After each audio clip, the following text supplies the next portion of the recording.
This is Tom Colley for Through the Ropes Boxing. I'm here at the Matchroom gym. I'm here with Charlie Cooper, 5-time national champion, GB gold medalist. Charlie, how are you? Good, thank you, mate. How are you? I'm not too bad, thank you. Charlie, thank you for coming on to speak to Through the Ropes Boxing. I've just seen you over there doing some good rounds, some good sparring.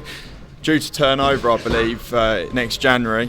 How are you looking forward to that, and how did that come around? I'm really excited. My amateur coach, Alan Neal, I'm turning the coaching, so I've done a lot in the amateurs. I think it's ready to make a change in January.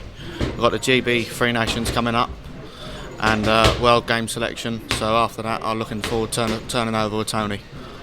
Where did it all start for you, Charlie? I mean, taking it back to when you first walked into a gym, how old were you, and where did the hunger come from to go into a game like boxing? My cousin's Billie Joe Saunders. I've got an uncle, former professional boxer, 21-0 with Johnny Cole. It was just bred into me. All my family does it, so since I was a kid, I was born with it, really. Billie Joe Saunders, obviously a hell of someone in your family to look up to, former world champion. I take it he was your inspiration going into boxing. How much did you sort of look up to him when you were growing up and getting into the amateur circuit? I looked up to him a lot. He inspired me. It's every little boy's dream, especially being from the travelling community. All of us live for boxing, so to have an older cousin like him, it's a big inspiration. You've obviously got a hell of an amateur pedigree, turning over, signing with Tony, training with Tony, so great backing from the start. I mean, how did the conversations come around joining Matchroom? It was my coach, Alan Neal. He got me in here. He's a good friend of Tony's. If it wasn't for him, I wouldn't be here now, so I've got to thank him. And I did put myself on the map, winning 5 national titles, being unbeaten in 7 years.